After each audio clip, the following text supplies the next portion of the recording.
The reality is, education is changing constantly. Tools have to be more collaborative, and lessons have to be more engaging.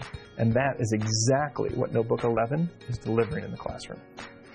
We've been listening to educators for more than 15 years, and Notebook 11 was about listening to these people and getting their feedback so that the expert user can take it to the next level. They can be more creative. At the same time, we also wanted to listen to people who are saying, I'm going to have someone who's going to use this for the first time. In a teaching capacity, it keeps the students engaged in one activity, in one application. Well, the embedded web browser is an object in Notebook 11, so that means I can change the characteristics of that website. If there was an image in that website that I wanted to drag to my Notebook page, it literally would be one touch and pull it into the Notebook page. Notebook 11 is flexible enough for teachers to create the learning environments they need when they need it. I think a good example of what makes Notebook 11 more powerful is the activity builder. It gives the teacher the flexibility to create their own activities.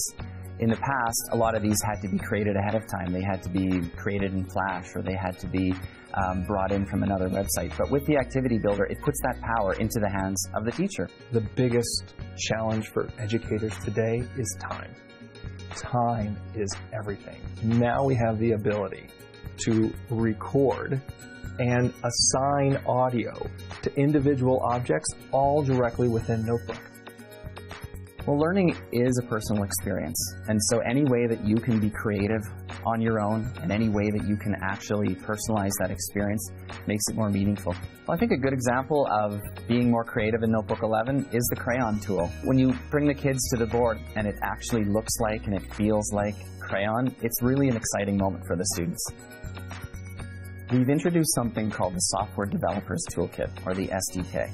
It means that we're going to be able to create things like widgets that will be able to exist right in Notebook. Adding a widget will be as simple as adding an app to a smartphone. The ability for me to go out and find widgets specifically for my classroom, for my students, that's exactly what the Notebook platform is all about. I'm really looking forward to seeing what teachers are going to do next. I'm really looking forward to seeing how they're going to transform the classroom with Notebook 11 in their hands.